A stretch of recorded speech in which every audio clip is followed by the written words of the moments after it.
Swayam Prabha. Digital India. Educated India.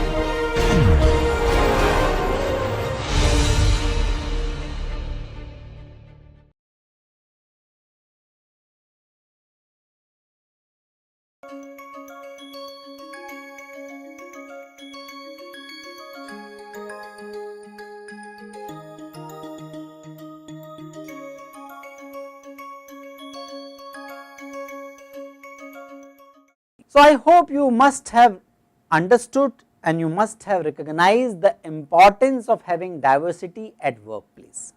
Now, we will look at how to achieve more diversity and how to do the diversity management at workplace.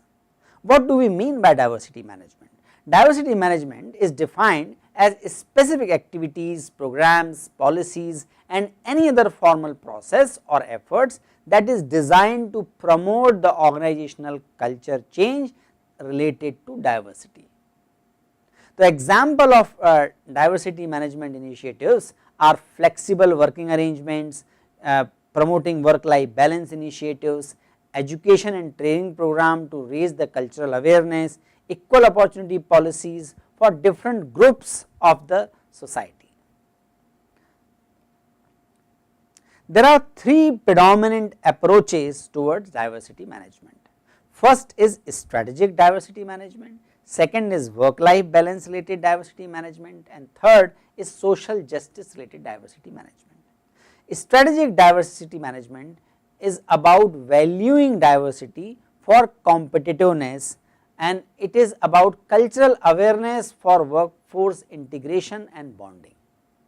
We looked at the example of IBM, that is an example of strategic diversity management.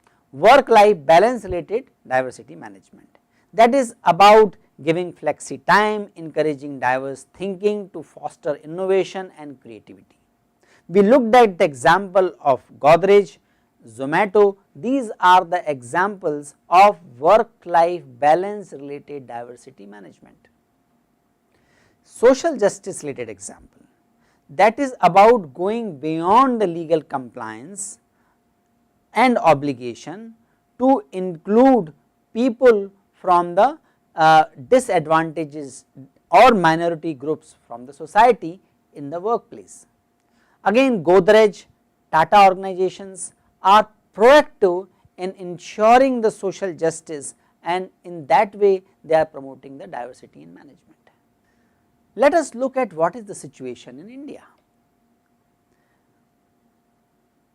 Are Indian organizations homogeneous?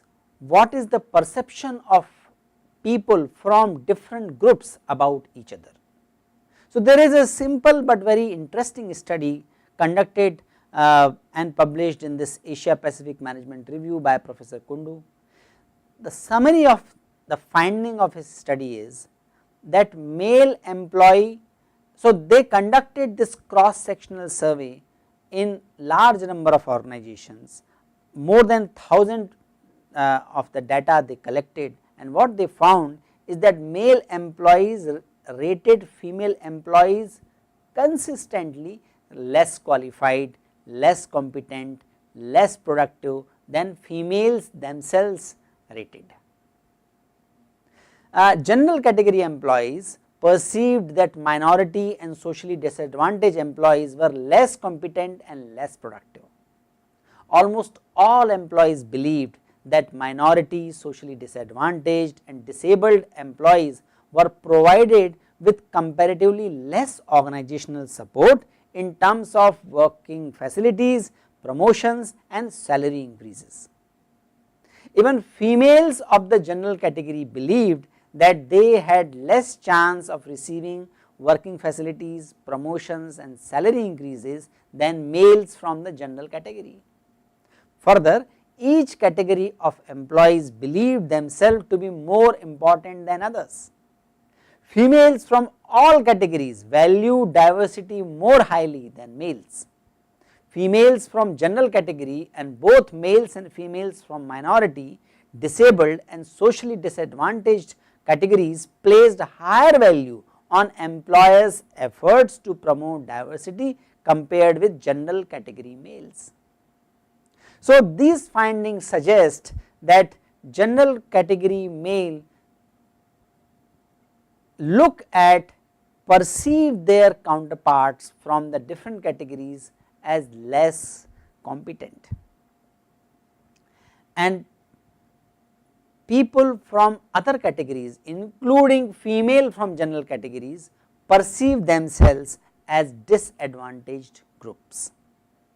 Though this study is based on mere perception, we cannot neglect this perception, and these kind of incidences, the data like this suggest that Indian organizations have to proactively approach the diversity management and proactively work towards making the workplace more inclusive. So, the next question is how we can enhance the diversity management at workplace in Indian organizations. First and foremost thing is leadership support and involvement. If a committee is formed by the top management and if it is headed by the departmental heads or senior managers, people are likely to look at the impact of the committee's work in more favorable light. The cooperation of the organizations and other managers will be much higher to those committees which are headed by senior managers.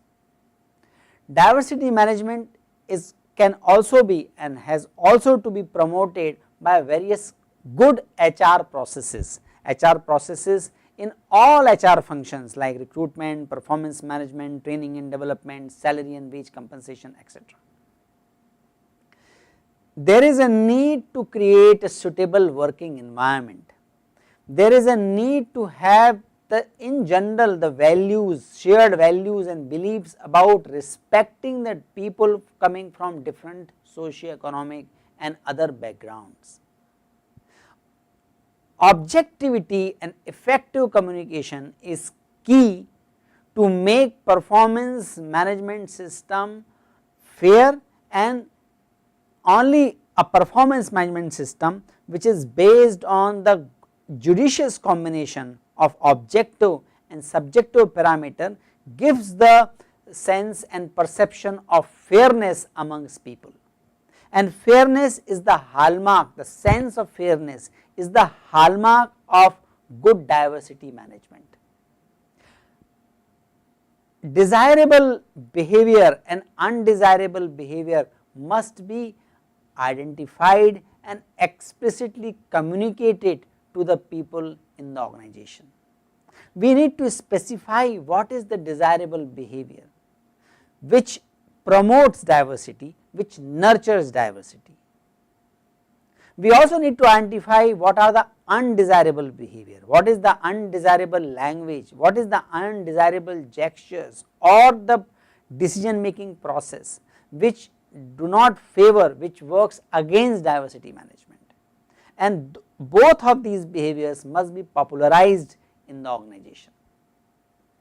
Feedback process must be robust in the organization. There has to be a mechanism, there has to be openness in the organization to receive feedback. There has to be a psychological safety, a psychological environment where people do not mind, people are not fearful about raising their voice against certain practices which they do not consider fair or right in the organization. Last but not the least, only concept based diversity management cannot go very long. There has to be a data based, data driven process of diversity management. Organizations need to identify the metrics and then they need to regularly measure themselves against those metrics which are the indicator of effective diversity management.